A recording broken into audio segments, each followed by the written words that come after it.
Hello मेरे प्यारे दोस्तों, आप सभी लोगों का तहे दिल से स्वागत है टेक्स्ट बुक सुपर कोचिंग के ऊपर। तो जल्दी से फटाफट से सेशन के लिंक को कर दो कॉपी और कर दो शेयर। जितने लोगों के अंदर आप लोग इस क्लास को शेयर कर सकते हो। कल की क्लास में थोड़ी सी गड़बड़ हो गई थी, थोड़ी सी नेटवर्क इशू था, टेक्निकल इशू था, मुझे भी नहीं पता, लेकिन कल की क्लास जल्दी ऑफ करनी पड़ी। तो आज की क्लास मैंने आप लोगों को ऑलरेडी बता दिया था, एक बेहतरीन शानदार और मस्त वाली क्लास हम लोग करेंगे।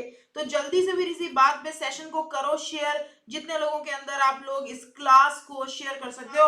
और फिर दोस्तों हम लोग शुरू करते हैं हमारी धमाकेदार वाला सेशन, जिसमें आज बहुत सारे क्वेश्चंस हम लोग सॉल्व करने वाले हैं। तो आज बीपीएससी के प्रश्न भी होंगे हल, ठीक है, और बहुत सारे क्वेश्चंस हम लोग आज की क्लास में देखेंगे। तो टीआरई 1.0 2.0 के लिए मैराथन हम लोग कर रहे हैं। ये आज की क्लास इतनी इंपॉर्टेंट है, इतने सारे इंपॉर्टेंट शानदार कॉन्सेप्ट मैं आपको आज की क्लास में बताऊंगी कि आप टीआरई 3.0 के अंदर दोस्तों रॉक हो जाओगे।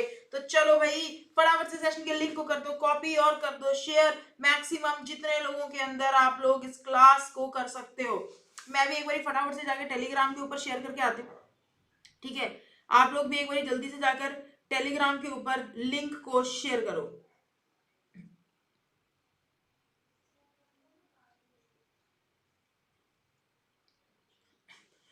चलो दोस्तों, शेयरिंग हो गई है डन। अब शुरू कर लेते हैं हमारी आज की क्लास को। Good morning to everyone. Hi Suraj Kumar, hello Suresh Yadav, Deepa Singh, Savita Kumari, good morning to everyone. Hi अद्वित।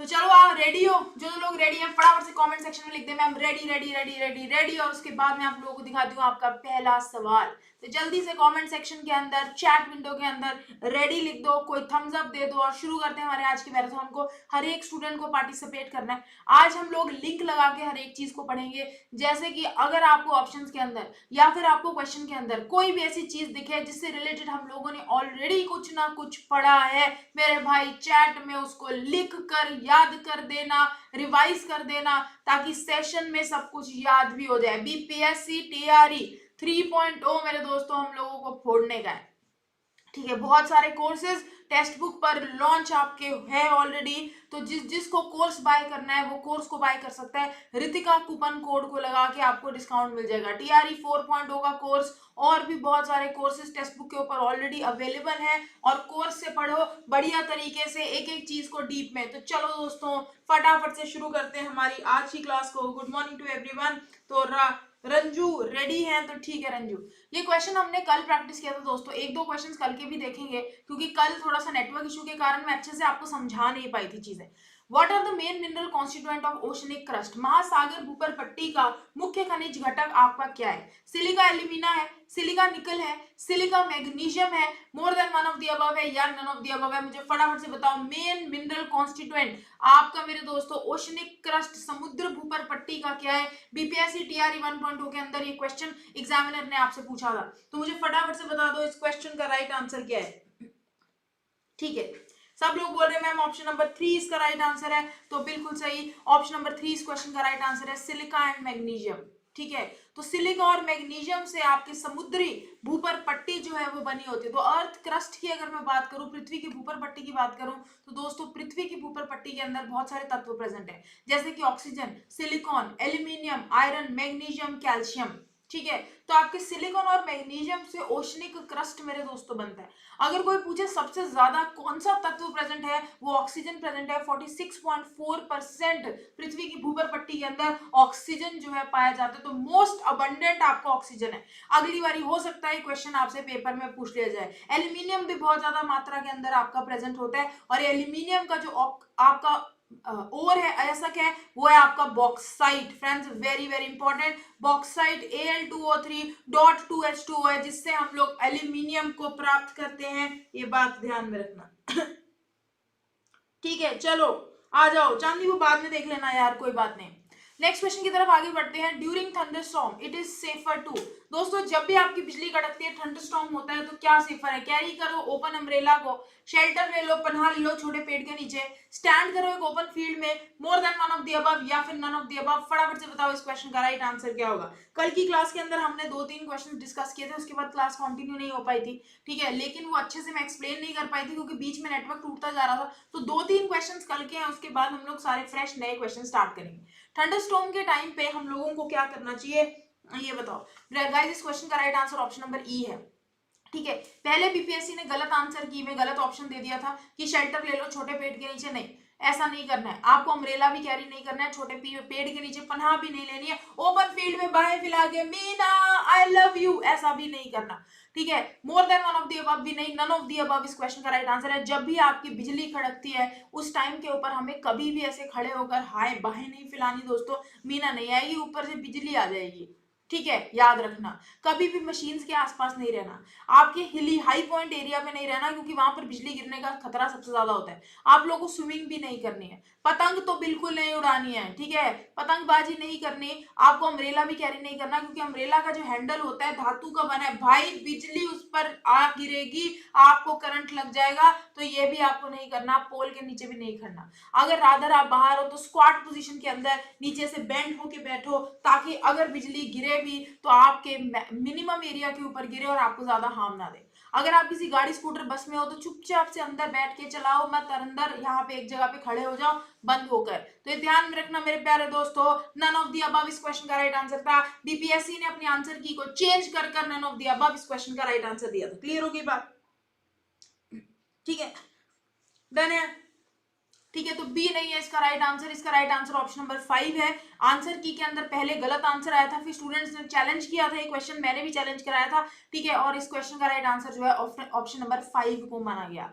चलो नेक्स्ट क्वेश्चन, जब एक बॉडी फ्रीली फॉल करती है पृथ्वी की तरफ तो उसकी कुल ऊर्जा घटती है, बढ़ती है, कांस्टेंट रहती है, more than one of the above या फिर नन ऑफ द अबव। अगर एक व्यक्ति खड़ा है, मान लो मैं छत पे खड़ी हूँ, आपको रही मैम सेशन में आंसर बताओ बहुत करती है, आज इन्हें छत से धक्का देंगे, आपने मुझे ठा करके धक्का मारा और मैं जूम करके मेरे दोस्तों नीचे गिर रही हूँ, उस टाइम के ऊपर जो मेरी कुल ऊर्जा है उसका क्या होगा, फटाफट से बताओ।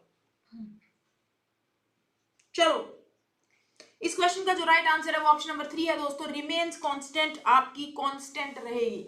अगर किसी बॉडी को एक चीज याद रखना, energy can never be created nor destroyed, just transform from one form to another. जो ऊर्जा होती है हम कभी उसे क्रिएट नहीं कर सकते, हम ऊर्जा को कभी नष्ट नहीं कर सकते, जस्ट एक फॉर्म से दूसरी फॉर्म में हम ऊर्जा को परिवर्तित कर सकते हैं। वेरी वेरी इंपॉर्टेंट, ये बात मेरे प्यारे दोस्तों सभी लोग याद रखना। तो आपकी टोटल गतिज ऊर्जा और क्षितिज ऊर्जा हमेशा सेम वैल्यू की रहती है, यानी कि कांस्टेंट। आपकी क्षितिज ऊर्जा अगर घटती जाएगी तो गतिज ऊर्जा बढ़ती जाएगी, लेकिन इस आंसर पर कोई फर्क नहीं पड़ेगा, एनर्जी हमेशा सेम रहेगी। जैसे ही कोई बंदा आपका हाइट पे खड़ा है, आराम पे खड़ा है, तो इस टाइम पे इस पे एनर्जी जो होती है उसे कहते हैं पोटेंशियल एनर्जी। आप जैसे ही इसे धक्का मारोगे दोस्तों, ये ठा करके नीचे गिरना स्टार्ट हो जाएगा, तो इसकी क्षितिज ऊर्जा गतिज ऊर्जा के अंदर, काइनेटिक एनर्जी के अंदर कन्वर्ट होनी स्टार्ट हो जाएगी। ये बात ध्यान में रखना, आपकी पोटेंशियल एनर्जी काइनेटिक एनर्जी के अंदर मेरे दोस्तों इजीली यहाँ पर कन्वर्ट हो जाती है, लेकिन ओवरऑल एनर्जी कांस्टेंट रहती है। नेक्स्ट क्वेश्चन, आई डोनेशन दोस्तों कौन सा ऐसा आपका पार्ट होता है जिसे हम लोग आई डोनेशन के अंदर हेल्प करते हैं। मतलब अगर आप बोलो कि मुझे अपनी आंखें डोनेट करनी किसी को मरने के बाद, या बहुत सारे लोग लिख कर जाते हैं कि हम आई डोनेट करेंगे, डोनेट करते टाइम आपका लेंस डोनेट होगा, कॉर्निया डोनेट होगा, पूरी की पूरी आंख डोनेट कर देंगे। ठीक है, डाल देंगे दूसरे में, मोर than one of the above या नन ऑफ द अबव। बताओ मेरे भाई, जल्दी से सेशन के लिंक को कॉपी करके शेयर करो। आज की क्लास बहुत इंपॉर्टेंट है, टीआरई 1.0 2.0 सारे इंपॉर्टेंट प्रीवियस ईयर क्वेश्चंस हम लोग सॉल्व करेंगे, जैसे कि आपके पेपर में पूछे गए थे और आगे भी आपके पेपर में ऐसे ही पूछे जाएंगे। जिस स्टूडेंट को कोर्स बाय करना है भाई, वो मेरे कोर्स ले सकता है। टेक्स्ट बुक के ऊपर सारे के सारे कोर्सेज आपके पास अवेलेबल है। रितिका कूपन कोड डिस्काउंट है ये, इसको आप लगाओगे तो आपको कोर्सेज के ऊपर डिस्काउंट मेरे दोस्तों मिल जाएगा। तो जल्दी से कोर्सेज को बाय करो, जिसको डीप के अंदर तैयारी करनी है, एक एक चीज को पढ़ना है। आई डोनेशन कौन सा पार्ट जो है आई का ट्रांसप्लांट होता है, option number B cornea guys इस क्वेश्चन का राइट आंसर है। अगर मैं कॉर्निया की बात करूं तो ये आपका कॉर्निया है, ठीक है, क्लियर ट्रांसपेरेंट टिश्यू जो आई के फ्रंट में प्रेजेंट होता है, इसे कॉर्निया कहते हैं। इसको ट्रांसप्लांट, इस कॉर्निया को ट्रांसप्लांट किया जाता है जब भी आई को ट्रांसप्लांट करते हैं। आंखों के ऊपर एक और क्वेश्चन पूछा जाता है दोस्तों, फोकल लेंथ के ऊपर। ठीक है, आई की आपकी नॉर्मल आई की फोकल लेंथ 2 सेंटीमीटर है। ये क्वेश्चन आपके पूछा गया था, मैंने लास्ट क्लास में टीआरई 2.0 में पूछा था, पिछली कक्षा के अंदर ये मैंने आपको पढ़ाया भी था। दूसरा, आपकी कितनी लाइट आंख के अंदर जाएगी वो कौन कंट्रोल करता है, ये क्वेश्चन भी पेपर में आता है भाई, कितनी लाइट आंख में जाएगी ये किसके द्वारा कंट्रोल किया जाता है, बताओ मेरे भाई। आइरिस द्वारा कंट्रोल किया जाता है। ये तीनों बातें चैट में लिख कर याद कर लो, क्योंकि ये तीनों के ऊपर सवाल टीआरई के अंदर पूछे गए हैं। टीआरई 3.0 में भी आपसे क्वेश्चन पूछा जाएगा, सिंपल सी बात। ठीक है, आंख के अंदर जो लिक्विड भरा होता है उसको विट्रस ह्यूमर कहते हैं, ये भी याद रखना भाई, ये क्वेश्चन भी आपके पेपर में आ सकता है। ठीक है, बढ़िया बात होगी। चलो फिर इसी बात के ऊपर नेक्स्ट क्वेश्चन की तरफ आगे चलते हैं। What is the chemical name of vitamin B12? Guys very very important, vitamin के केमिकल नाम पेपर के अंदर पूछे जाते हैं, और ये विटामिन B12 तो बीपीएससी वालों का इतना फेवरेट है, हर बार इससे क्वेश्चन पूछा जाता है। तो जल्दी से बताओ, केमिकल नेम विटामिन B12 का थायामीन है, कोबालामीन है, नाइसिन है, more than one of the above है, या फिर नन ऑफ द अबव है? इस क्वेश्चन का राइट आंसर बिल्कुल सही कोबालामीन है। ठीक है, कोबालामीन विटामिन B12 है। अच्छा, ये तो हो गया टीआरई 1.0 का क्वेश्चन। अब टीआरई 2.0 का एक क्वेश्चन था, आपके कोबालामीन के अंदर या विटामिन B12 के अंदर कौन सा तत्व प्रेजेंट होता है? चैट में लिख के बताओ, कौन सा तत्व आपका प्रेजेंट होता है विटामिन B12 के अंदर? गाइस ये फटाफट से आपको चैट में लिख के बताना है बताओ, चलो कौन सा तत्व आपके? Cobalt, very good, Ranju Singh ने सबसे पहले आंसर दिया दोस्तों, कोबाल्ट प्रेजेंट होता है कोबालामीन में। ये क्वेश्चन भी आप लोगों के पेपर के अंदर गाइस पूछा गया था। तो चलो आ जाओ सारे विटामिन के बारे में डिस्कस कर लेते हैं। विटामिन ए को रेटिनॉल कहा जाता है, ध्यान में रखना। इसकी कमी के कारण जो बीमारी होती है उसे नाइट ब्लाइंडनेस कहते हैं, रात को दिखना कम हो जाता है। विटामिन B1 को थायामीन कहा जाता है, इसकी कमी के कारण बीमारी बेरीपिया, बड़ा बेदर्दी इश नाम की बीमारी होती है, that is very very. Vitamin B2 का नाम राइबोफ्लेविन है दोस्तों, ठीक है, ये भी ध्यान रखना। विटामिन B6 को पैराडॉक्सिन कहा जाता है, विटामिन B12 को साइनोकोबालामीन कहा जाता है। ये क्वेश्चन 2 बार बीपीएससी ने अपने पेपर में पूछा है, इस बार भी विटामिन के साइंटिफिक नाम से पक्का क्वेश्चन आएगा, लेकिन कोई और आएगा, कोबालामीन बहुत हो गया। विटामिन सी को स्कॉर्बिक एसिड कहते हैं, एग्जामिनर आपसे पूछ सकता है ऐसा कौन सा विटामिन है जो कि एक अम्ल भी है? Guys very very important, that is vitamin C. इसकी कमी के कारण होने वाली बीमारी को स्कर्वी कहा जाता है, और विटामिन डी की कमी के कारण होने वाली बीमारी को रिकेट्स कहते हैं। जल्दी से चैट के अंदर मुझे लिख के बताओ, विटामिन डी का साइंटिफिक नाम कौन है? देखते कौन बताएगा। चलो चलो मेरे भाई जल्दी से मुझे लिख के बताओ, साइंटिफिक नेम आपका क्या है? ठीक है, ये आप लोगों को बताना है। Scientific name of vitamin D, chat के अंदर जल्दी से बता दें कि विटामिन डी का साइंटिफिक नाम मेरे दोस्तों आपका क्या होता है, फटाफट बताओ। नहीं, राइबोफ्लेविन नहीं है विटामिन डी का साइंटिफिक नाम कैल्सीफिरोल है, ध्यान रखना। और ये विटामिन डी कैल्शियम को बॉडी से अवशोषित करने में मदद करता है चलेगा, इस नेक्स्ट क्वेश्चन की तरफ आगे चलते हैं। निम्नलिखित में से कौन सा एक एसिड बेस इंडिकेटर की तरह काम करता है? विनेगर, ठीक है, हल्दी, baking soda, more than one of the above या नन ऑफ द अबव? निम्नलिखित में से कौन एक एसिड बेस इंडिकेटर की तरह काम करता है? विनेगर करता है, ठीक है, टर्मरिक करता है, baking soda, more than one of the above या फिर नन ऑफ द अबव? मुझे फटाफट से बताओ मेरे दोस्तों, इस क्वेश्चन का राइट आंसर आपका क्या होगा? विनेगर करेगा, हल्दी करेगी, बेकिंग सोडा करेगा, मोर than one of the above या फिर नन ऑफ दी अबव? इस क्वेश्चन का राइट आंसर जो है वो आपको ऑप्शन नंबर बी है, दैट इज हल्दी। गाइस हल्दी बहुत इंपॉर्टेंट है, पीले रंग की, येलो कलर की आपकी हल्दी होती है। ये इतनी इंपॉर्टेंट है, हमारी बॉडी से टॉक्सिन्स को रिमूव करने में मदद करती है। किसी को कोई भी प्रकार की दिक्कत हो, ये हल्दी हेल्प करती है। एंटी कैंसरल प्रॉपर्टी इसकी होती है, ठीक है। तो जो लोग हल्दी खाते हैं भोजन के अंदर, चांसेस बहुत कम होते हैं कि उनको कोई भी प्रॉब्लम हो, अंदर से हील करने में मदद करती है और एक सूचक की तरह भी काम करती है। तो टर्मरिक जो है वो एक इंडिकेटर की तरह काम करता है। हल्दी येलो कलर की है, आप हल्दी पर एसिड डालो अम्ल तो ये येलो ही रहती है, ठीक है।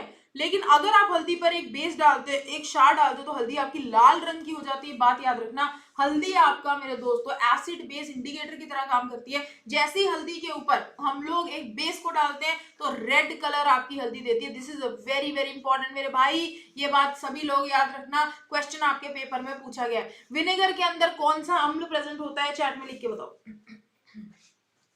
शाबाश। विनेगर के अंदर कौन सा एसिड प्रेजेंट होता है? चैट में लिख के बताओ।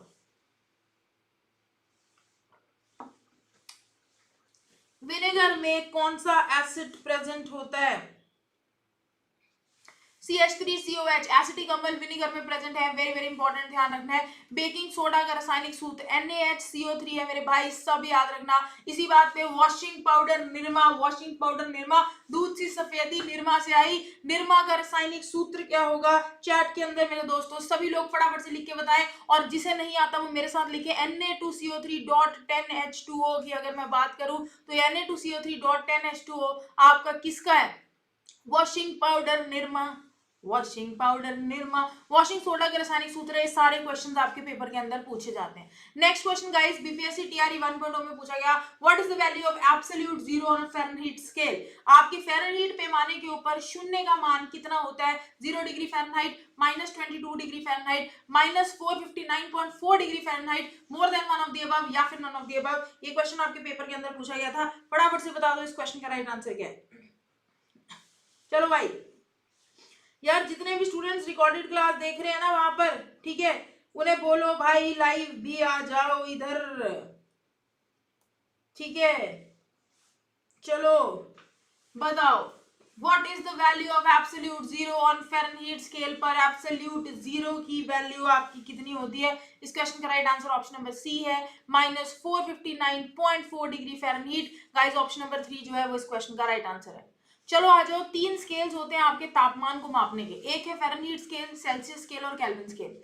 कोई आपसे पूछे ऐसा यूनिट ऑफ टेम्परेचर क्या है, वो है आपका केल्विन। ये बात याद रखना, एग्जामिनर आपसे पूछ सकता है, ठीक है। केल्विन स्केल के ऊपर सबसे छोटी जो वैल्यू होती है टेम्परेचर की वो होती है 0 केल्विन, ये याद में रखनी है। सेल्सियस स्केल में -273 डिग्री सेल्सियस है, और फ़ारेनहाइट स्केल में -459 डिग्री फ़ारेनहाइट है। This is very important, BPSC TRE 1.0 का प्रीवियस ईयर क्वेश्चन है। गाइस अब की बार आपसे टेम्परेचर के कन्वर्जन पे क्वेश्चन पूछा जा सकता है, तो याद रखना temperature in degree Fahrenheit 9.5 temperature in degree Celsius +32 के बराबर होता है। आपको सेल्सियस में टेम्परेचर दिया है, ठा करके यहाँ डालो, फ़ारेनहाइट में आ जाएगा। आपको फ़ारेनहाइट में टेम्परेचर दिया है, ठीक है, इसके अंदर पुट करो तो सेल्सियस के अंदर आ जाएगा। आई होप ये बात सबको क्लियर है। तो temperature in degree Fahrenheit 9.5 temperature in degree Celsius +32 के बराबर है। This is very very important, ये फॉर्मूला ध्यान रखना, एग्जामिनर पेपर के अंदर आपसे इस फॉर्मूले से क्वेश्चन जो है वो पूछ सकता है। क्लियर होगी बात सभी को? बताओ, डन है इतनी बात? चलो फिर आगे बढ़ते हैं नेक्स्ट क्वेश्चन की तरफ। Which type of wave is light wave. Guys light wave प्रकाश तरंगे किस प्रकार की तरंगे होती है, क्या ये अनुप्रस्थ तरंगे है, क्या अनुदैर्घ्य तरंगे है, इलेक्ट्रोमैग्नेटिक विद्युत चुंबकीय तरंगे है, more than one of the above या फिर नन ऑफ द अबव। जल्दी से बताओ, लाइट वेव कौन से टाइप ऑफ वेव जो है वो आपकी होती है, अनुप्रस्थ, अनुदैर्घ्य, electromagnetic waves, more than one of the above या फिर नन ऑफ द अबव। यार सेशन के लिंक को कॉपी करो, धपाधप शेयर करो, जितने लोगों में क्लास शेयर कर सकते हो। जिस स्टूडेंट को कोर्स खरीदना है वो लोग रितिका कूपन कोड को लगा के टेक्स्ट बुक के साथ कोर्स बाय कर सकता है। कोर्स के अंदर यार देखो, कोर्स के अंदर फर्क क्या होता है ना, सिर्फ इतना फर्क होता है, देखो जिसको यूट्यूब पे पढ़ना है मैं यूट्यूब पे भी पढ़ाऊंगी, कोई चक्कर नहीं है। लेकिन कोर्स के अंदर फर्क ये होता है कि कोर्स में आपको टॉपिक्स मिल जाते हैं डिटेल एक्सप्लेनेशन, फिर उसके बाद आपको प्रैक्टिस क्वेश्चन मिल जाते हैं, फिर आपको बड़े बड़े मॉक टेस्ट मिल जाते हैं, और यूट्यूब के ऊपर क्वेश्चन आंसर प्रैक्टिस होते हैं। मैं मैक्सिमम यूट्यूब पे देने की कोशिश करती हूँ, बट मेरी एक लिमिट है, समझ रहे हो आप मेरी बात, ठीक है। चलो, कौन से टाइप ऑफ वेव, एक लाइट वेव है, अनुप्रस्थ तरंगे, अनुदैर्घ्य तरंगे, विद्युत चुंबकीय तरंगे, more than one of the above या फिर नन ऑफ द अबव। इस क्वेश्चन का right answer option number D है, that is none of the above, ठीक है। लाइट वेव मेरे दोस्तों sorry, more than one of the above इस क्वेश्चन का राइट आंसर है, दैट इज ऑप्शन नंबर 4। अब अगर मैं लाइट वेव की बात करूं, प्रकाश तरंगों की बात करूं, तो लाइट वेव आपकी इलेक्ट्रोमैग्नेटिक वेव्स होती हैं, साथ ही आपकी ट्रांसवर्स वेव होती हैं। लॉन्गिट्यूडनल वेव्स के बारे में हमने पढ़ा है, अनुदैर्घ्य जो तरंगे होती है वो आपकी साउंड वेव्स होती है। अनुदैर्घ्य तरंगे, लॉन्गिट्यूडनल वेव्स को मीडियम की आवश्यकता होती है।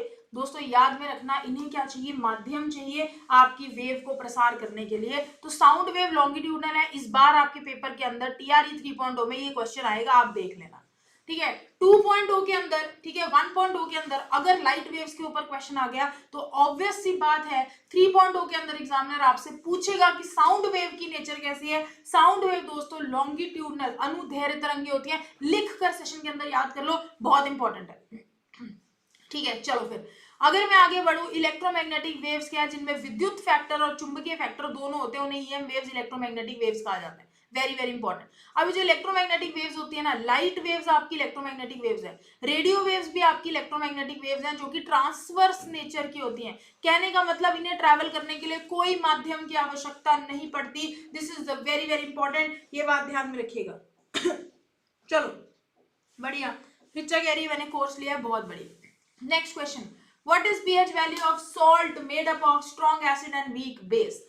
आपकी सॉल्ट की पीएच वैल्यू क्या है जो कि ताकतवर अम्ल और कमजोर क्षार से मिलकर बनता है? 7 से ज्यादा है, लेस देन 7 है, बिटवीन 10 to 14 है, more than one of the above है, या फिर नन ऑफ दी अबव है? बताओ।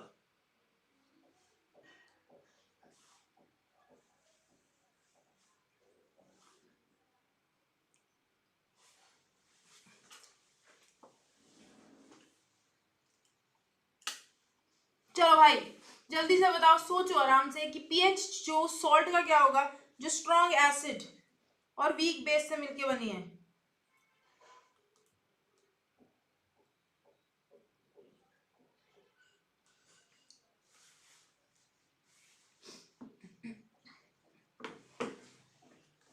इस क्वेश्चन का जो राइट आंसर है वो आपका ऑप्शन नंबर बी होगा। दोस्तों अगर एक ताकतवर अम्ल और ताकतवर क्षार से जो लवण बनता है ना, वो स्ट्रॉन्ग एसिड और स्ट्रॉन्ग बेस से जो आपकी सॉल्ट बनती है वो कैसी होती है? न्यूट्रल होती है। न्यूट्रल बोले तो उदासीन होती है, वेरी वेरी इंपॉर्टेंट। लेकिन अगर मैं बात करूं, आपने एक स्ट्रॉन्ग एसिड ले लिया, साथ में आपने एक वीक बेस ले लिया, तो आपके पास एसिड कैसा है? ताकतवर, और आपके पास क्षार कैसे? कमजोर। तो जो लवण बनेगी उसमें एसिडिक नेचर होगी, क्योंकि जो चीज स्ट्रॉन्ग है उसी की नेचर आएगी ना उसके अंदर, तो एसिडिक नेचर का होगा। एसिड्स जो होते हैं वो होते हैं जिनका पीएच लेस देन 7 होता है, तो वो आपके अम्ल होते हैं। तो ऑप्शन नंबर 2 गाइस इस क्वेश्चन का राइट आंसर है। टीआरई 1 पॉइंट होगा, प्रीवियस ईयर क्वेश्चन है, देख लो भाई कैसे कैसे क्वेश्चंस आपके पेपर में पूछे गए। और इनफैक्ट ये सारी बातें जब मैं बीपीएससी 1.0 की तैयारी करवा रही थी तब भी मैंने सिखाई थी। 2.0 के लिए जो तैयार कराया वो भी सब पेपर में आया। तो आपके एग्जाम के अंदर ऑलमोस्ट वो सारी चीजें फंसती हैं जो मैं सेशंस के अंदर आपको पढ़ाती हूँ या पेड कोर्स में मैं आपको पढ़ाती हूँ। तो बहुत वैल्यूएबल क्लासेस है भाई, क्लासेस को अटेंड करो, ठीक है। क्वालिटी कंटेंट पढ़ना बहुत ज्यादा जरूरी होता है एक पेपर को क्वालिफाई करने के लिए, याद रखना हमेशा, ठीक है। चलो गाइज ये है आपके पीएच, ठीक है। ब्लड का पीएच वेरी वेरी इंपॉर्टेंट, ये भी क्वेश्चन आपके पेपर में आता है। 7 से लेके 7.8 आपके ब्लड प्लाज्मा का पीएच होता है, तो आपका बेसिक नेचर का आपका ब्लड प्लाज्मा होता है, ठीक है। एसिड जो स्ट्रॉन्ग एसिड होते हैं उनकी वैल्यू 0 के आसपास होती है, और जो ताकतवर बेस होते हैं उनकी वैल्यू जो है पीएच पे 14 के आसपास है। क्लियर है बात सभी को? चलो मेरे दोस्तों आगे बढ़ते हैं नेक्स्ट क्वेश्चन की तरफ। Sodium hydroxide and hydrochloric acid react करते हैं क्या बनाने में? सोडियम क्लोराइड एंड वाटर, ठीक है। Which reaction is this? ये कौन सा रिएक्शन है? ये क्या न्यूट्रलाइजेशन रिएक्शन है, डिसोल्यूशन रिएक्शन है, कॉम्बिनेशन रिएक्शन है, more than one of the above है, या फिर नन ऑफ द अबव है?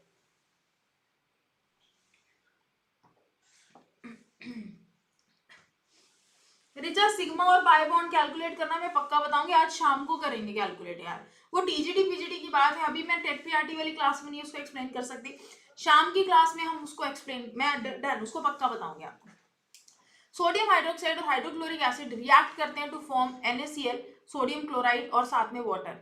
ये रिएक्शन जो है वो कौन सा रिएक्शन है? ये न्यूट्रलाइजेशन रिएक्शन है, उदासीन।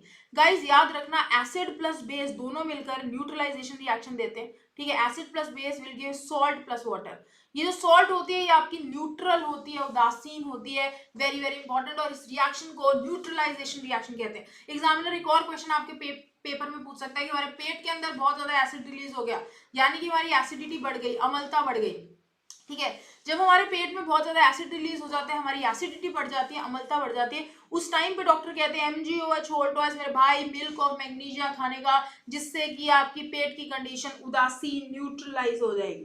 क्लियर होगी बात? चलो भाई नेक्स्ट क्वेश्चन की तरफ आगे बढ़ते हैं। What is the function of pituitary gland? पीयूष ग्रंथि का फंक्शन क्या है? डेवलप करना सेक्स ऑर्गन्स को मेल में, स्टिमुलेट करना ग्रोथ सारे ऑर्गन्स की, रेगुलेट करना शुगर एंड सॉल्ट का लेवल बॉडी के अंदर, more than one of the above या फिर none of the above. Pituitary gland पीयूष ग्रंथि का फंक्शन मेरे दोस्तों क्या है ये आपको बताना है। चलो बताओ, पिट्यूटरी ग्लैंड पीयूष ग्रंथि का फंक्शन क्या है? इस क्वेश्चन का right answer option number D है, more than one of the above. Pituitary gland आपके डेवलप करती है सेक्स हार्मोन्स को मेल में, ये स्टिमुलेट करती है ग्रोथ हार्मोन्स को, रेगुलेट करती है शुगर एंड सॉल्ट के बैलेंस को, बहुत सारे काम होते हैं। पुष्प ग्रंथि को गाइस मास्टर ग्लैंड कहा जाता है। और आपके पेपर में क्वेश्चन आएगा मास्टर ग्लैंड का मास्टर कौन है, दैट इज हाइपोथैलेमस। ये भी याद में रखना, हाइपोथैलेमस ग्लैंड जो है वो मास्टर ग्लैंड का मास्टर है। तो हाइपोथैलेमस मास्टर ग्लैंड को ऑर्डर देगा, मास्टर ग्लैंड अलग अलग ग्रंथियों को ऑर्डर देगी, जैसे कि थायराइड को कि भैया सही समय आ गया मेरे बेटे, थायरॉक्सिन रिलीज कर। किडनीज को कि एड्रीनल ग्लैंड, ठीक है, इसके ऊपर प्रेजेंट होता है, एड्रेनालाइन को रिलीज करो, ठीक है। ब्रेस्ट को कि लैक्टेशन करो, मिल्क प्रोड्यूस करो, ठीक है। तो ये सारी के सारी इसकी ओवरीज को, स्किन को, इन सबको ऑर्डर जो है वो मास्टर ग्लैंड देता है, और पुष्प ग्रंथि को मास्टर ग्लैंड कहा जाता है। वेरी वेरी इंपॉर्टेंट, ये बात सभी लोग ध्यान में रखिए। चलो, एक मेडिसिनल प्लांट है जिसका नाम है हिमालयन यू। ये फाउंड होता है इंडिया की कौन सी प्रोविंस से, ठीक है। ये एक मेडिसिनल प्लांट है जिसका नाम हिमालयन यू है। ये हिमाचल प्रदेश और अरुणाचल प्रदेश में पाया जाता है, उत्तराखंड और मध्य प्रदेश में पाया जाता है, जम्मू एंड कश्मीर है, Assam, more than one of the above या none of the above. BPSC TRE के अंदर ये क्वेश्चन आपसे पूछा गया था। मेडिसिनल प्लांट जिसका नाम हिमालयन यू है, किधर मेरे दोस्तों, कौन सी प्रोविंस के अंदर ये पाया जाता है? चलो बताओ भाई।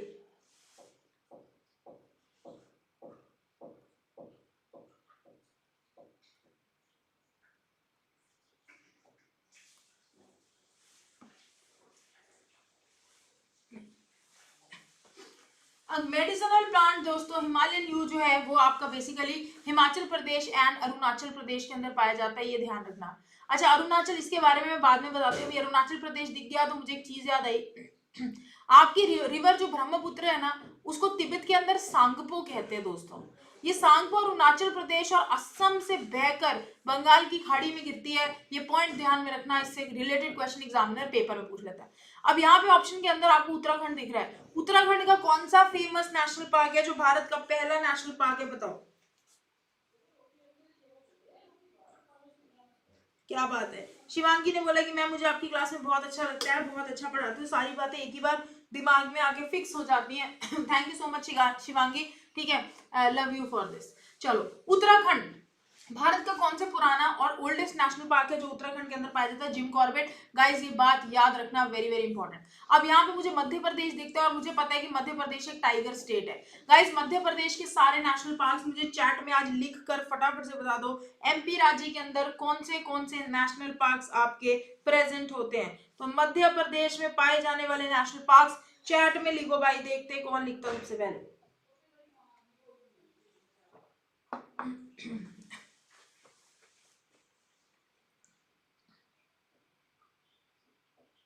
चलो गाइस, नेशनल पार्क एमपी राज्य के मध्य प्रदेश की अगर मैं बात करूं तो है बांधवगढ़, ठीक है। अब कोई कह रहा है लिख के बताओ, पूरा लिखूंगी तो कितना टाइम लग जाएगा यार। बांधवगढ़, ठीक है, माधव,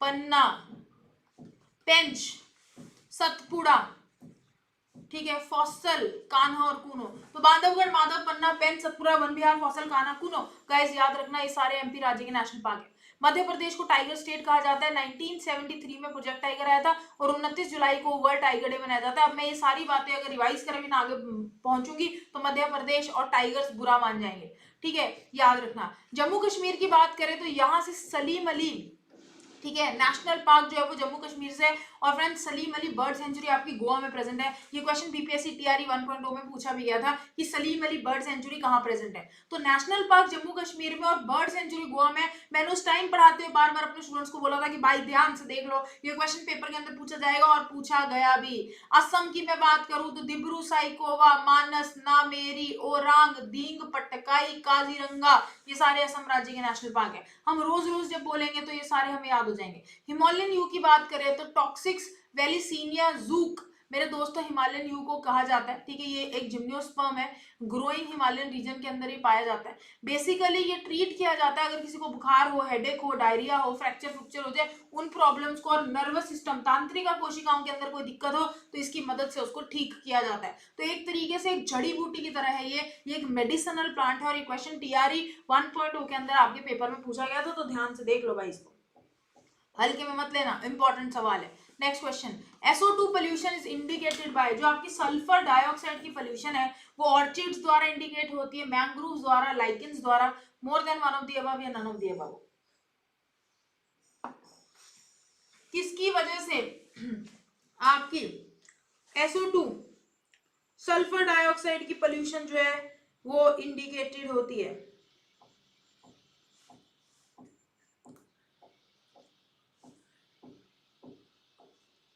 बताओ।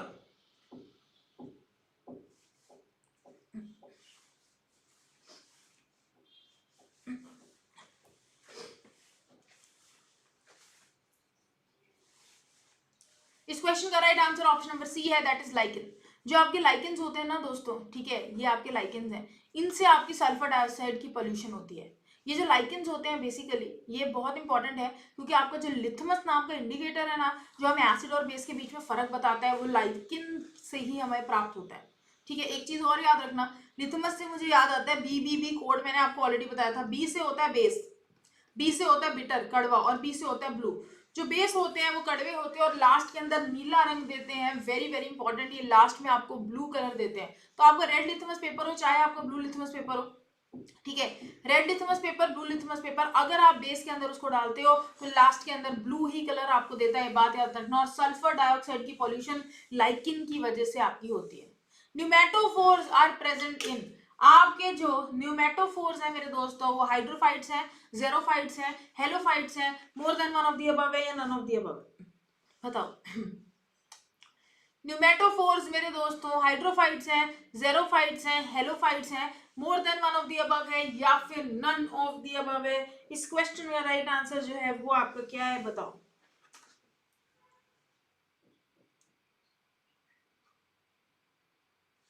इस क्वेश्चन का राइट आंसर हेलोफाइट्स है। बहुत ज्यादा जो लवण सॉल्ट वाले प्लांट्स होते हैं वहां पर ही पाए जाते हैं न्यूमेटोफोर्स, आपके हेलोफाइट्स हैं। तो जहां पर बहुत ज्यादा सॉल्ट की डेंसिटी होती है, लवण प्रेजेंट होता है, उधर आपके न्यूमेटोफोर्स दोस्तों पाए जाते हैं, ये ध्यान में रखना।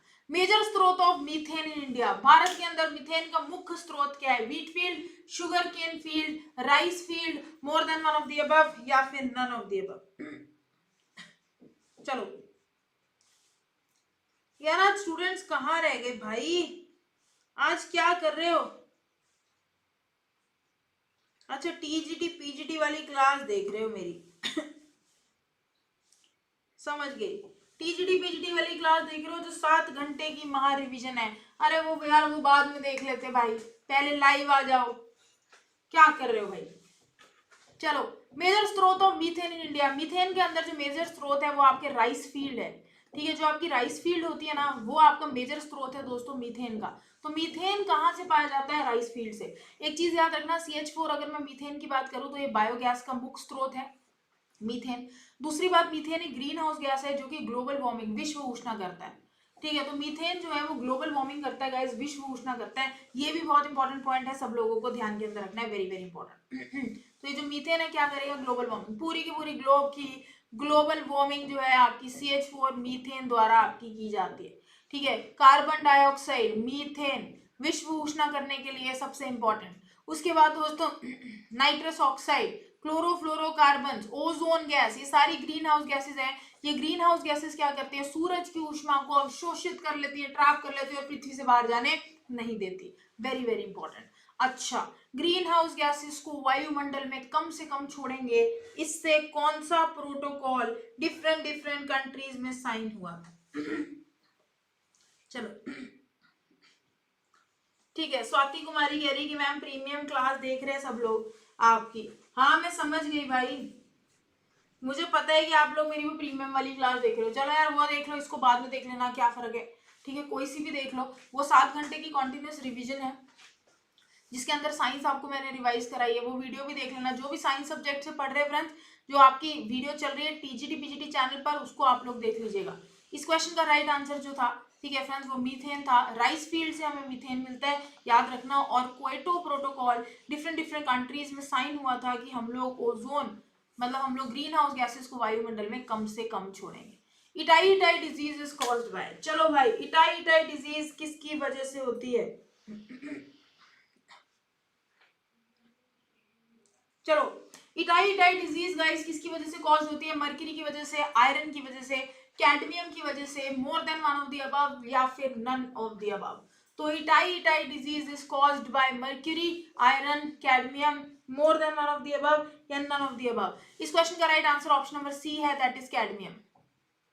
इटाई इटाई डिजीज मेरे दोस्तों कैडमियम की पॉइजनिंग की वजह से हुई थी, वेरी वेरी इंपॉर्टेंट। मर्क्यूरी की पॉइजनिंग की वजह से Meena, oh my darling, Meena water disease होगी। और अगर आयरन की बात करो, आयरन की कमी की वजह से होने वाली बीमारी को अनीमिया कहा जाता है। ये बात ध्यान रखना है। इस क्वेश्चन का जो राइट आंसर है वो ऑप्शन नंबर सी कैडमियम है और बीपीएससी टीआरई 1.0 में पूछा गया था। भाई जो साइंस की क्लास आपकी चल रही है ना, उस साइंस की क्लास को देख लेना बढ़िया तरीके से, ढंग से। शाम को 6 बजे मैं लाइव आऊंगी आज, ठीक है। अगर किसी को किसी क्वेश्चन किसी कॉन्सेप्ट में कोई दिक्कत होती है, टीजीटी पीजीटी जो साइंस सब्जेक्ट के लिए 7 आवर्स लगातार क्लास है, जो वीडियो आप लोगों के लिए अपलोडेड है, अभी चल भी रही है, तो आप लोग 6 PM पे मुझसे वो डाउट्स जो है, अगर किसी को कोई रहे किसी चीज में, तो आप डिस्कस कर लेना, उसको पढ़ लेना, वीडियो को रिवाइज कर लेना। नेक्स्ट क्वेश्चन की तरफ आगे चलते हैं। कौन सा कलर है जिसकी मैक्सिमम डेविएशन है in dispersion of white light? White light जो प्रिज्म में से पास होती है, मैक्सिमम डेविएशन किसकी होती है? दोस्तों सेम क्वेश्चन टीआरई 2.0 के अंदर टीआरई 1.0 में पूछा गया था। हो सकता है सेम क्वेश्चन इतना पसंद है एग्जामिनर को कि वो आपसे पूछ ले सबसे कम डेविएशन किसकी होती है, और टीआरई 3.0 के अंदर भी सेम सवाल आपसे पूछ लिया जाए। तो ध्यान रखना कि जब प्रिज्म की बात हो, प्रिज्म में से जब व्हाइट लाइट पास होती है, तो व्हाइट लाइट मेरे दोस्तों डिफरेंट डिफरेंट रंगों में विभाजित होती है। ग्रीन कलर में, रेड कलर में, वॉयलेट कलर में, ठीक है, इन सारे कलर्स में विभाजित होती है और सबसे ज्यादा डेविएट ये वॉयलेट कलर में होती है।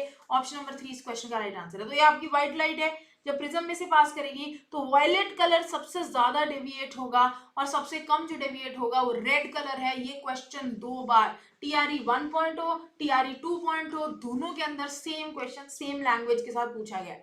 टीआरई 3.0 के अंदर एग्जामिनर पूछेगा सबसे लीस्ट डेविएट कौन सी होगी, सबसे कम। तो किसने मुझ पर ये लाल रंग डाला? मेरे दोस्तों रेड याद रखना, ठीक है। विद्रोही कह रही कि मैम मैं रिकॉर्डेड ही देखती रहेगी, लाइव का नोटिफिकेशन नहीं आया। गाइस नोटिफिकेशन की वेट क्यों करनी है? आपको पता है ना कि 10 बजे मैं लाइव आती हूँ। वैसे ऋतिका मैम टेक्स्ट बुक नाम के टेलीग्राम पे भी डाला है यार सेशन का लिंक, तो ऐसा होना नहीं चाहिए। जियो स्टेशनरी सैटेलाइट रोटेट करती है कैसे? जो जियो स्टेशनरी सैटेलाइट है at an height above the pole rotate करती है, एक फिक्स्ड हाइट पे रोटेट करती है, ठीक है, हाइट पे रोटेट करती है जो मास पे डिपेंड करता है, more than one of the above या फिर नन ऑफ द अबव। बताओ फटाफट से बताओ, जियो स्टेशनरी सैटेलाइट मेरे दोस्तों कौन से पॉइंट पे रोटेट करती है?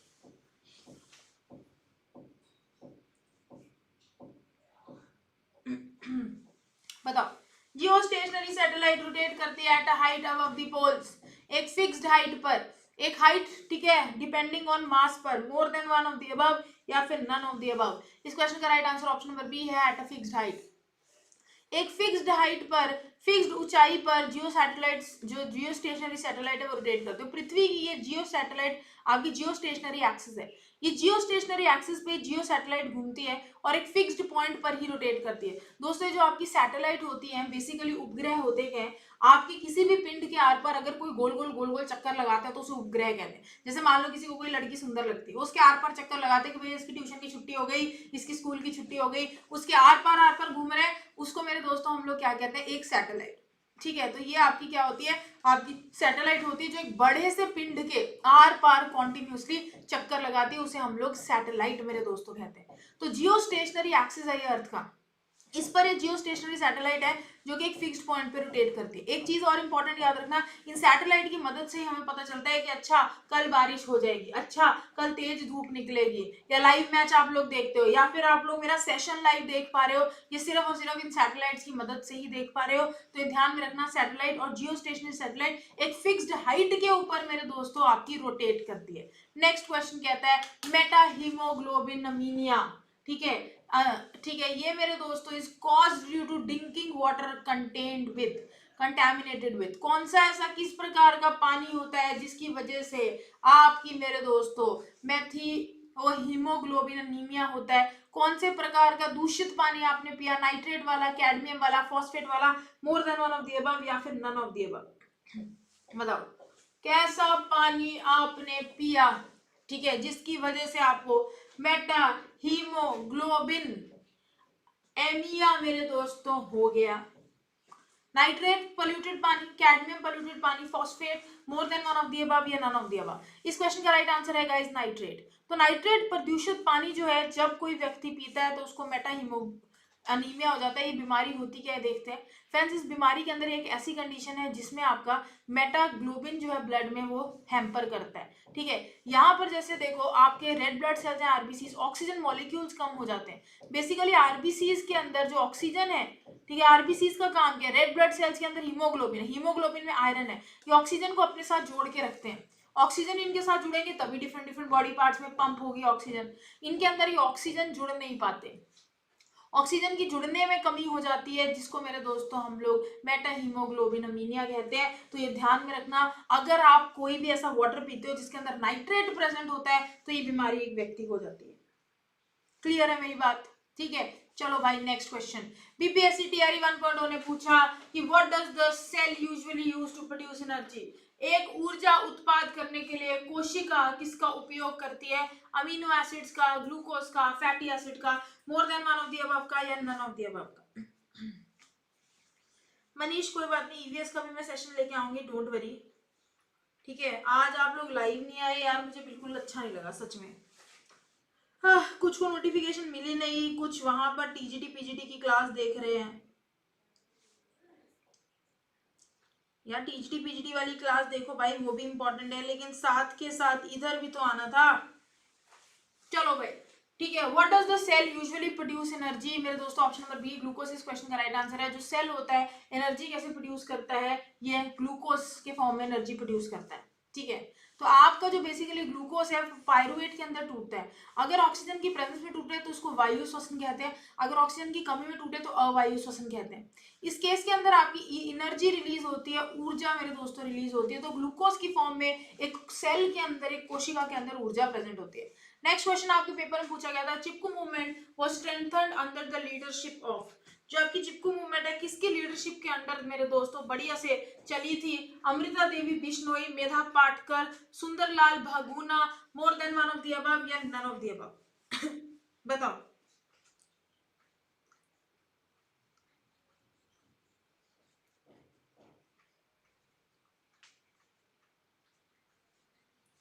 चलो, चिपकू मूवमेंट स्ट्रेंथन हुई थी अंडर द लीडरशिप ऑफ, इस क्वेश्चन का जो राइट आंसर है, ठीक है, ये आपका ऑप्शन नंबर सी है गाइस, सुंदरलाल भगुना। तो सुंदरलाल भगुना के अंडर चिपकू मूवमेंट आपकी स्ट्रेंथन हुई थी। चिपकू मूवमेंट एसोसिएटेड है कि पेड़ों को काटने नहीं देंगे। तो उत्तराखंड के अंदर मेरे दोस्तों, ठीक है, ऐसा था कि लोग पेड़ों को काट रहे थे, तो लोगों ने क्या किया, पेड़ों को हक कर लिया कि भैया पेड़ों को कटने नहीं देंगे। चिपकू मूवमेंट पेड़ों से चिपक गया और पेड़ों को काटने नहीं दिया।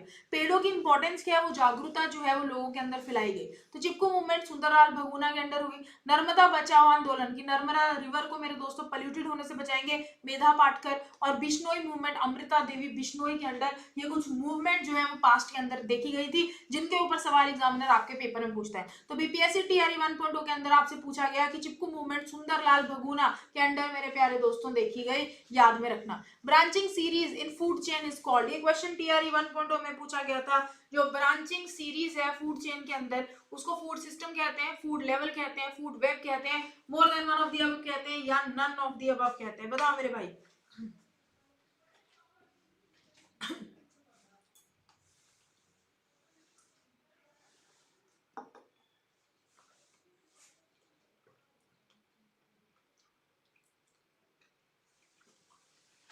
Branching series in a food chain दोस्तों, उसे हम लोग फूड वेब कहते हैं।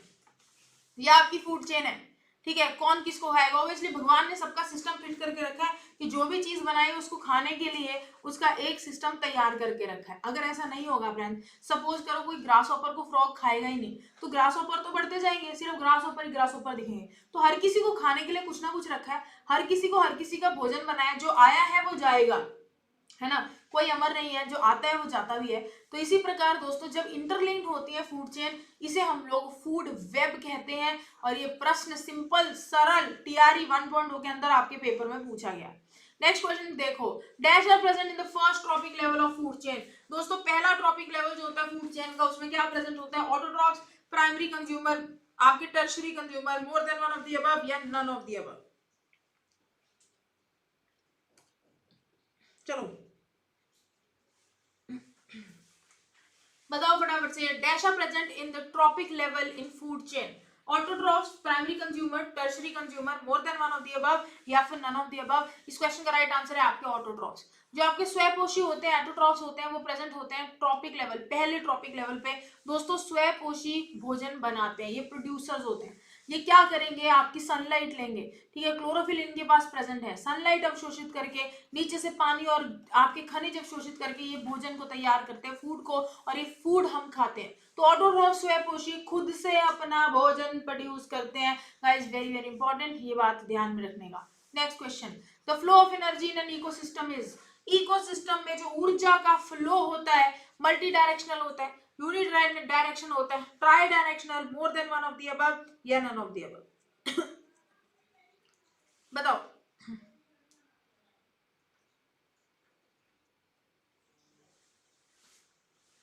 चलो, फ्लो ऑफ एनर्जी इकोसिस्टम के अंदर,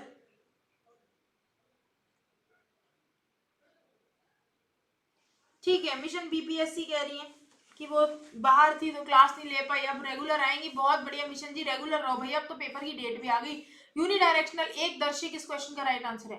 तो फ्लो ऑफ एनर्जी इकोसिस्टम में कैसी होती है, आपकी यूनिडायरेक्शनल होती है मेरे दोस्तों, एक ही दिशा के अंदर आपकी ऊर्जा जो है वो फ्लो होती है आपकी इकोसिस्टम में, ये ध्यान रखना। जैसे सनलाइट की मदद से प्रोड्यूसर्स भोजन बनाते हैं, हर्बीवोर्स इसे खा जाते हैं, कार्निवोर्स इन हर्बीवोर्स को खाते हैं, और टॉप कार्निवोर्स इन कार्निवोर्स को खा जाते हैं। फ्रेंड्स एक ही डायरेक्शन में एनर्जी फ्लो होती है और 10% लॉस एनर्जी फ्लो होती है, यानी कि प्रोड्यूसर्स की ऊर्जा जितनी भी इनमें टोटल एनर्जी है उसकी सिर्फ 10% आपके शाकाहारियों पर जाएगी, शाकाहारियों की 10% ऊर्जा मांसाहारियों पर जाएगी, मांसाहारियों की 10% ऊर्जा ऊपर के टॉप मांसाहारियों पर जाएगी।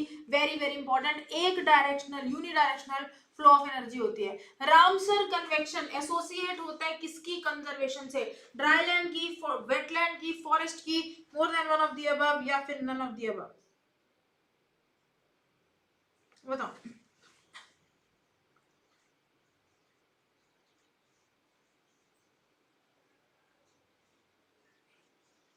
बढ़िया, बहुत बढ़िया।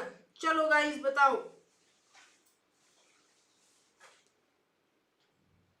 O22 कह रही है मैम आपको पढ़ाने का तरीका लुक्स लाइक वो, thank you so much O22, ठीक है, अच्छा लगा जानकर। रामसर कन्वेक्शन एसोसिएटेड है किसके कंजर्वेशन से दोस्तों, ये है आपकी वेटलैंड के कंजर्वेशन से, अद्रभूमि। तो रामसर कन्वेक्शन एक्ट आपके अद्रभूमि वेटलैंड के कंजर्वेशन से रिलेटेड है। तो याद रखना इंटरनेशनल ट्रीटी है जो कि वेटलैंड कंजर्वेशन से रिलेटेड है, इसको रामसर कन्वेक्शन ऑन वेटलैंड्स कहते हैं। ये क्वेश्चन टीआरई 1.0 में पूछा गया था मेरे भाई। सारे के सारे क्वेश्चंस आज की क्लास में जो मैं आपको प्रैक्टिस करवा रही हूँ टीआरई के क्वेश्चंस हैं, तो आप पेपर और पेपर का लेवल देख लो और ये सारी इंपॉर्टेंट बातें याद में रखना, इन्हीं पे क्वेश्चन आपके पेपर के अंदर पूछे जा रहे हैं। Layer of atmosphere having lowest temperature, मैंने कितनी बार सेशन के अंदर जब टीआरई 2.0 की तैयारी कराई थी और 1.0 की ना बहुत बारी बताया है, और इस सेम क्वेश्चन आपके 1.0 में पूछा भी गया था। लेयर ऑफ एटमॉस्फेयर जिसका लोएस्ट टेम्परेचर है, समताप मंडल है, शोभ मंडल है, मध्य मंडल, more than one of the above या फिर नन ऑफ द अबव। फटाफट से बताओ वो कौन सा लेयर ऑफ एटमॉस्फेयर है, ठीक है, जो सबसे ठंडा लेयर है, सबसे ठंडा लेयर ऑफ एटमॉस्फेयर कौन से वाला है। गाइस इस क्वेश्चन का राइट आंसर है option number C, that is mesosphere. मैंने आपको कितनी बारी एटमॉस्फेयर वायुमंडल का ऑर्डर के लिए कोड भी बताया है, ठीक है, और मैंने बार बार ये बोला है कि आपका जो मध्यमंडल होता है वो कोल्डेस्ट लेयर होता है। गाइस ये क्वेश्चन क्योंकि आप लोगों के पेपर के अंदर पूछा भी जा रहा है, और जब मैंने पढ़ाया था ये तब भी क्वेश्चन आपके पेपर में आया था।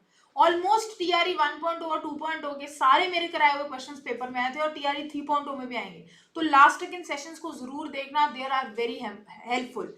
तो मीजोस्फीयर इस क्वेश्चन का राइट आंसर है, सबसे कोल्डेस्ट लेयर, सबसे ठंडी जो लेयर होती है वो आपकी मध्यमंडल है, मीजोस्फीयर। नेक्स्ट क्वेश्चन गाइस फिर से TRE 1.0, which of the following is the local name of jhuming. दोस्तों स्थानांतरण कृषि का लोकल नाम क्या है,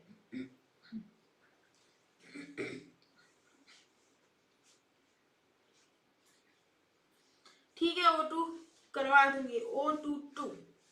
चलो ठीक है, which of the following is the local name of jhuming. तो झूमिंग का लोकल नेम आपका बेवार है, धैया है, पोंडू है, more than one of the above है या नन ऑफ द अबव, बता सकते हो। इस क्वेश्चन का राइट आंसर है ऑप्शन नंबर डी मेरे दोस्तों, मोर than one of the above. सबसे पहले हम बात करेंगे कि झूमिंग स्थानांतरण क्रम कृषि होती है। देखो, एक लैंड को चुन लिया जाता है, ठीक है, जैसे मैंने तुम्हें चुन लिया तो हम चुन लेते हैं। चुनने के बाद क्या करते हैं, हम आग लगाते हैं, फूंकते हैं उसको, ठीक है। अब हम आग जब लगाते हैं तो उसके ऊपर ऑब्वियसली भूमि के ऊपर कुछ खरपतवार है, वीड्स है, कुछ बांस है। जब हम उन्हें फूंक डालते हैं सबको तो एक खरपतवार जल गए, बांस जल गए। जलने के बाद दोस्तों इनके सारा पोषक मृदा के अंदर मिल जाता है, तो मृदा एकदम फुल मस्त फर्टाइल मेरे दोस्तों हो गई, उपजाऊ हो गई। उसके बाद हल्के हाथों से जुताई करके इनमें बीजों को डालकर पौधों को ग्रो कराया जाता है। This is very very important, ठीक है। तो ऐसे आपके प्लांट्स ग्रो होते हैं, इसे झूमिंग कहते हैं। शिफ्टिंग एग्रीकल्चर क्यों कहते हैं, क्योंकि कुछ सालों तक फसल को उसको यूज करा जाता है, फिर उस लैंड को छोड़कर दूसरी भूमि पर चले जाते हैं, क्योंकि अब उस लैंड के तो सारे न्यूट्रिएंट्स चूस लिए गए ना, खा लिए, पी लिए, यूज कर लिए। अब वो लैंड धीरे धीरे कम उपजाऊ होता रहेगा, तो कुछ सालों के लिए उसको छोड़ा जाता है ताकि वो अपने सारे के सारे न्यूट्रिएंट्स मृदा वापस से पा सके। उतने में दूसरे लैंड के ऊपर शुरू हो जाते हैं, काटो, जलाओ, फूको मेरे दोस्तों, ये सब किया जाता है। तो बेवार, दहिया, पोंडू, ये तीनों के तीनों आपकी शिफ्टिंग एग्रीकल्चर के नाम। ब्राजील के अंदर शिफ्टिंग एग्रीकल्चर को रोका के नाम से जाना जाता है। रोका रोका रोका रोका, गाना सुना, ठीक है, सुना होगा आपने, ठीक है। तो रोका याद रखना। When the soil is too basic, जब आपकी मृदा बहुत ज्यादा क्षारीय हो जाती है तो प्लांट्स उस पर ग्रो नहीं कर पाते। अगर हम उसकी क्वालिटी को इम्प्रूव करना चाहते हैं तो क्या करें मेरे भाई, ऑर्गेनिक मैटर डालें, क्विक लाइम डालें, कैलामाइन सॉल्यूशन डालें, मोर than one of the above या नन ऑफ द अबव, बताओ। बिल्कुल रिचा प्रकाश, बहुत बढ़िया। मिजोरम के लोग जब भी शिफ्टिंग एग्रीकल्चर करते हैं तो चिराऊ डांस करके सेलिब्रेट करते हैं, ये बात आपने बढ़िया बोली।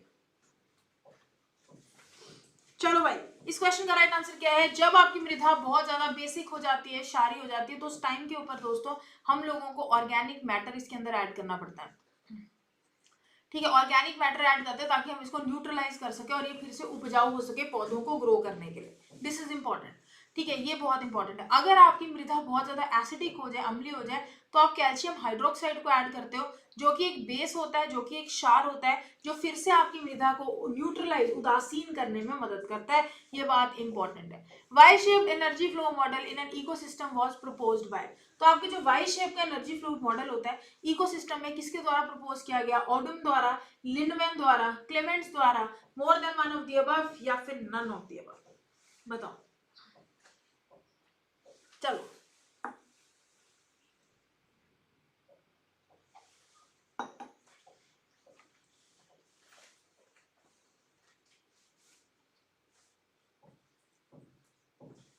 वाई शेप मॉडल इकोसिस्टम का दोस्तों ओडम द्वारा प्रपोज किया गया। सब लिंडमैन लिख रहे हैं। ये तो हो गया, दिल के अरमा आंसुओं में बह गए, ओडम थोड़ी है यार। वाई शेप जो एनर्जी मॉडल है इकोसिस्टम का, वो आपके क्या कहते हैं मेरे दोस्तों, सब लिंडमैन लिख रहे हैं, ओडम द्वारा आपके प्रपोज किया गया। आ जाओ समझते हैं। तो एच.टी. ओडम 1956 और 1983 के अंदर इन्होंने ये आपका वाई शेप मॉडल प्रपोज किया। सबसे पहले प्रोड्यूसर्स हैं, ठीक है, हीट एनर्जी, ऊष्मा जो है मेरे दोस्तों मिलेगी। प्रोड्यूसर्स भोजन बना के हर्बीवोर्स को खाना खिलाएंगे, मांसाहारियों को शाकाहारी खा जाएंगे। शाकाहारी जब मांसाहारी सब मर जाएंगे तो इन्हें जो जीव घट आपके सूक्ष्म जीव है, डिकम्पोजर्स, उपघटक, सब खत्म खट खा खू के खत्म करेंगे कहानी। श्वसन होगी, ठीक है, और हीट मेरे दोस्तों, सब कुछ हीट आपकी प्रोड्यूस होगी। तो ऊष्मा को यूज करके लास्ट में ऊष्मा ही निकल जाती है। वाई शेप मॉडल जो है, वाई शेप फ्लो मॉडल आपके ओडम द्वारा प्रपोज किया गया था, लिंडमैन ने नहीं किया। भाई गलत मत कर देना, ये टीआरई 1.0 में पूछा गया क्वेश्चन है, समझ गए, क्लियर है बात।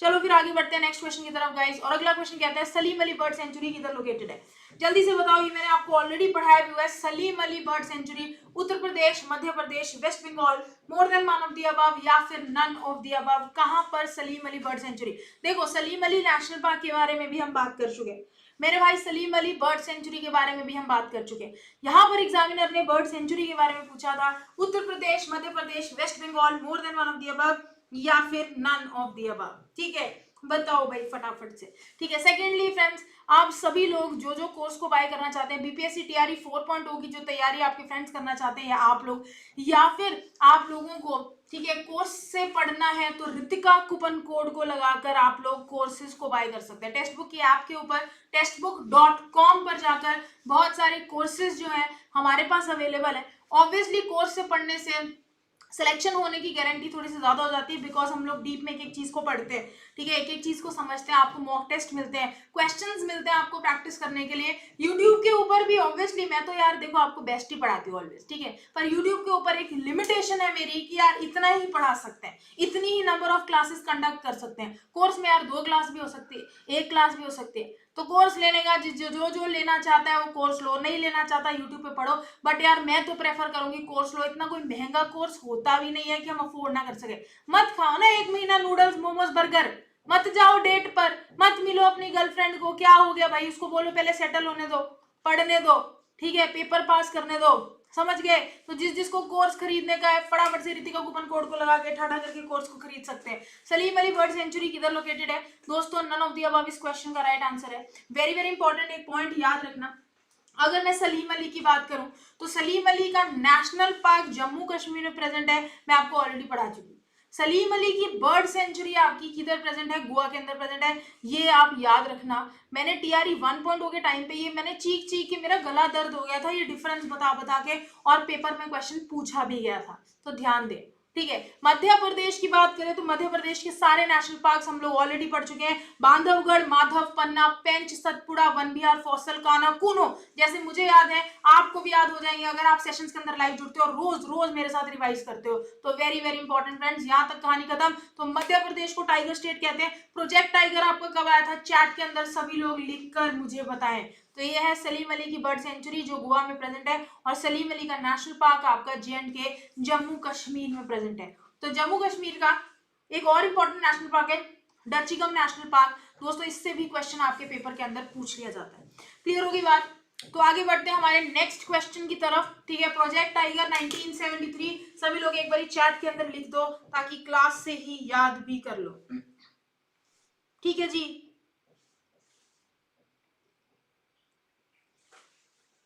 ठीक है, तो चलो भाई, और सबसे इंपॉर्टेंट बात कूपन कोड के ऊपर, अगर आप मेरे कूपन कोड से कोर्स खरीदते हो तो आपको डिस्काउंट मिलेगा। नॉर्मली आप कोर्स लेते हो तो आपको इतना डिस्काउंट नहीं मिलता है, लेकिन कूपन कोड पे आपको डिस्काउंट भी मिलता है। Which of the following is the secondary pollutant? आपका सेकेंडरी पॉल्यूटेंट कौन से हैं बताओ। चलो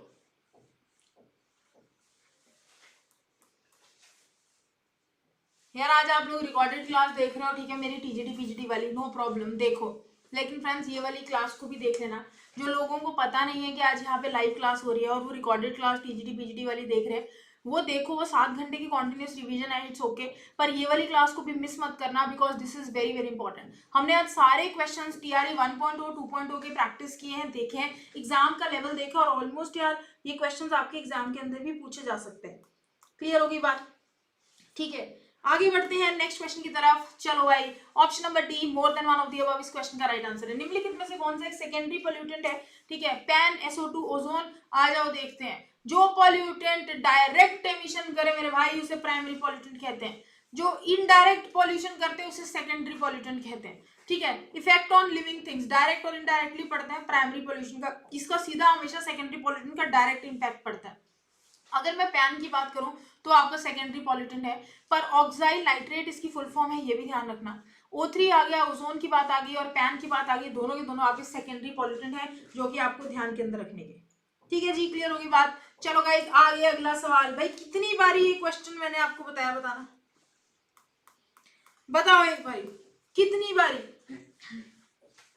शाम की क्लास अद्वित पक्का होगी। तो 7 घंटे वाली क्लास देख लेना, और शाम की क्लास के अंदर जिसको जो डाउट है पूछ लेना। किसी ने मुझे कहा था, रिचा ने, कि मैम सिग्मा और पाई बॉन्ड निकालने सिखाना। यार मैं पक्का सिग्मा और पाई बॉन्ड निकालने आपको सिखाऊंगी 101%। विच of the following options correct sequence है? ठीक है, अगर आपसे मैं पूछूं एटमॉस्फेयर की, वायुमंडल का करेक्ट सीक्वेंस कौन सा है? ये मैंने आपको बताया था ऑलरेडी, टेस्मटी गाइस, कोड याद रखने का। टेस्मटी बोले तो ट्रोपोस्फियर, ठीक है, क्षोभ मंडल, फिर स्ट्रेटोस्फियर, फिर उसके बाद मध्यमंडल, थर्मोस्फीयर और आपका बहमंडल और ब्रह्मंडल।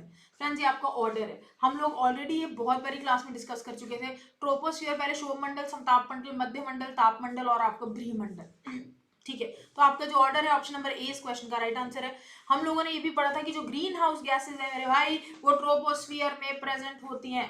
ठीक है, स्ट्रेटोस्फीयर में ओजोन लेयर प्रेजेंट है और ये जो ओजोन लेयर है वो सन की अल्ट्रावायलेट रेस से हम लोगों को प्रोटेक्ट करता है, आपका ओजोन लेयर।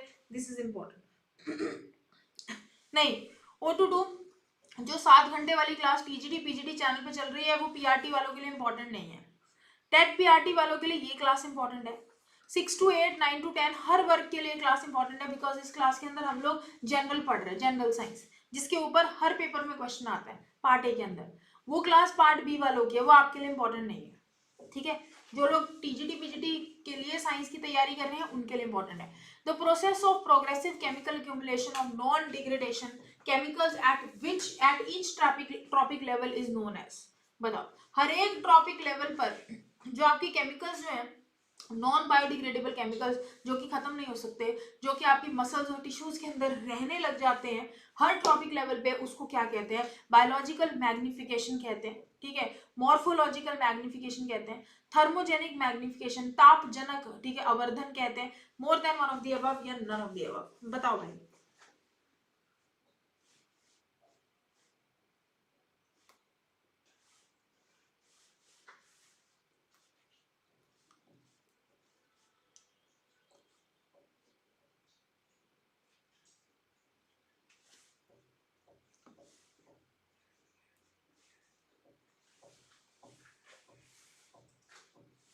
ऑक्सीडेशन निकालना मिशन बीपीएससी पक्का सिखाऊंगी शाम को, प्रॉमिस।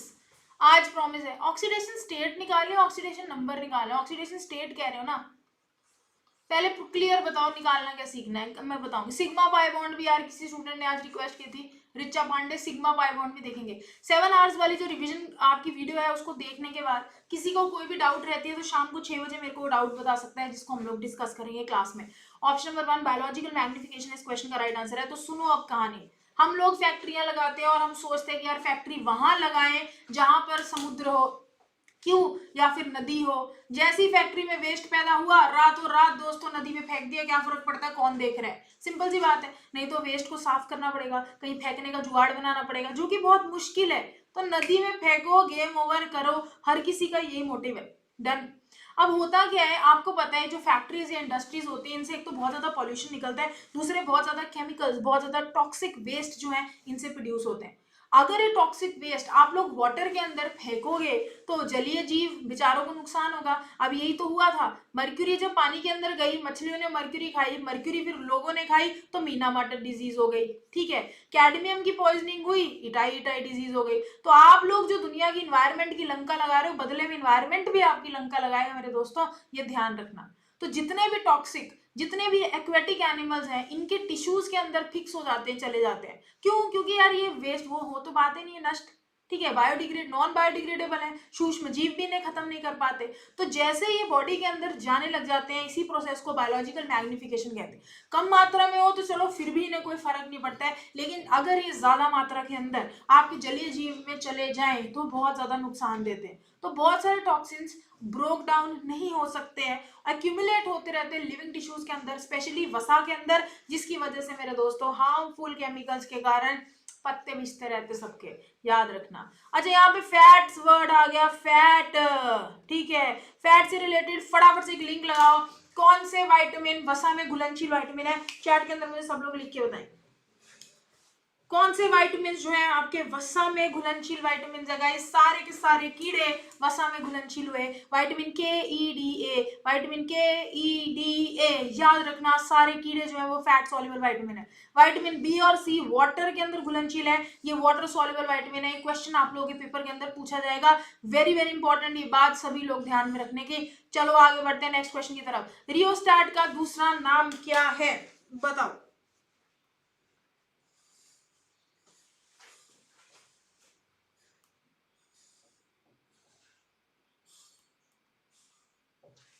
रियोस्टैट का दूसरा नाम क्या होता है दोस्तों? रेजिस्टर होता है, इंसुलेटर होता है, फिक्स्ड रेजिस्टेंस होता है या फिर वेरिएबल रेजिस्टेंस होता है? तो बताओ जल्दी से, जो रियोस्टैट होता है उसका दूसरा नाम जो होता है वो आपका क्या होता है? गाइस इस क्वेश्चन का जो राइट आंसर है वो ऑप्शन नंबर डी है, दैट इज वेरिएबल रेजिस्टेंस। कहने का मतलब आपका जो प्रतिरोध है वो चेंज होता रहता है, उसे रियोस्टैट कहते हैं। बेसिकली इलेक्ट्रिक डिवाइसेस के पास रियोस्टैट तो लगाया जाता है जो कि आपके रेजिस्टेंस को चेंज करता है। प्रतिरोध क्या है? करंट के फ्लो को रोकना, ठीक है। जैसे हमारी जिंदगी में रिश्तेदार होते हैं हर चीज में लात अड़ाने के लिए, कहाँ जा रहे हो, क्यों जा रहे हो, किसके साथ जा रहे हो, बिगड़ जाओगे, ये हो जाएगा, वो हो जाएगा। वैसे ही यहाँ पर भी रेजिस्टेंस होता है, प्रतिरोध, जो कि फ्लो ऑफ करंट को रोकता है। अगर कोई किसी को रोकता है तो उसे हम रेजिस्टेंस कहते हैं। तो हमारे लिए रेजिस्टेंस हमारे रिश्तेदार है, नॉनसेंस। वैसे ही मेरे दोस्तों करंट के लिए रेजिस्टेंस है प्रतिरोध, जो फ्लो ऑफ करंट को रोकता है। और वेरिएबल रेजिस्टेंस रियोस्टैट जो है वो आपके इलेक्ट्रिकल डिवाइस को अलग अलग प्रकार का प्रतिरोध देता है। तो ये आपका वेरिएबल रेजिस्टेंस वाला रियोस्टैट होता है। नाको मेरे दोस्तों स्टैंड्स फॉर, ये आज का लास्ट क्वेश्चन है, नाको की फुल फॉर्म क्या होती है? बताओ मेरे भाई, नाको की फुल फॉर्म बताओ। सभी लोग क्लास को जरूर देख लेना, जो लोग वहां पे टीजीडी पीजीडी की रिकॉर्डेड वीडियो देख रहे हैं वो इस क्लास को भी आके जरूर देख लें, ठीक है। सेशन के लिंक को कॉपी करके शेयर कर देना, जितने लोगों में आप लोग शेयर कर सकते हो। प्लस गाइस जो भी स्टूडेंट कोर्स बाय करना चाहता है वो रितिका कूपन कोड को यूज कर कोर्स ले सकता है। कोर्स में लेक्चर्स होंगे डीप में, ठीक है। आपको किसी भी कॉन्सेप्ट की अंडरस्टैंडिंग डीप के अंदर लेनी है यार, कोर्स खरीद लो, ठीक है। मॉक टेस्ट आप लोगों को मिल जाएंगे बढ़िया, ठीक है। क्वेश्चंस प्रैक्टिस करने को हर चैप्टर के साथ आपको मिलेंगे। और ये टेक्स्ट बुक का कोर्स कोई इतना महंगा भी नहीं है। अगर मैं ऐसे बोलूं कि भैया पता नहीं कितने हजारों में गेम मांग लिया, ऐसा है भी नहीं। टेक्स्ट बुक में सस्ते कोर्स है, अफोर्डेबल कोर्स है, ऐसा नहीं कि आप ले नहीं सकते हो। मत जाओ ना एक महीने घूमने, मत खाओ बर्गर नूडल पिज्जे, क्या हो गया, आप बचा नहीं सकते अपने पैसे। आज की थोड़ी सी इन्वेस्टमेंट कल को फ्यूचर में 40 50 60 हजार की जब नौकरी दिलवा देगी तो आपको खर्चे हुए 1 2 हजार रुपए बड़े लगेंगे भी नहीं, ध्यान रखना ये बात।